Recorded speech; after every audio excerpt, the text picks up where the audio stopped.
and things like I've always watched quite a variety of things of just people who I thought did social media very well, like as in built a Hmm. personal brand well to learn about building a proper like company brand. So I was like trying to learn how to do that with MotoGP through social media, through its Twitter channels and Instagram channels, and what are the best times to everything from what is a good tone for this brand I'm projecting out there into the world, and then also what are like the best times to post an Instagram story or something like that, or how many Instagram stories should you post.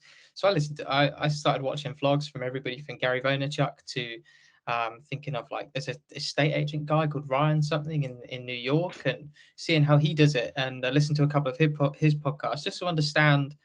Basically, everyone's become a media company, right? So I just tried to understand how different industries may turn themselves into a media company.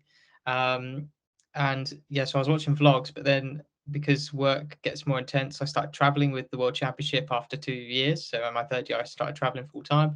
I don't have as much time to watch vlogs. So I started listening to the same people on podcasts, and like people that they were listening to. I would listen to Gary V on three or four other people's podcasts, and that introduced me to this one and that one and that one, and you connect the dots, right?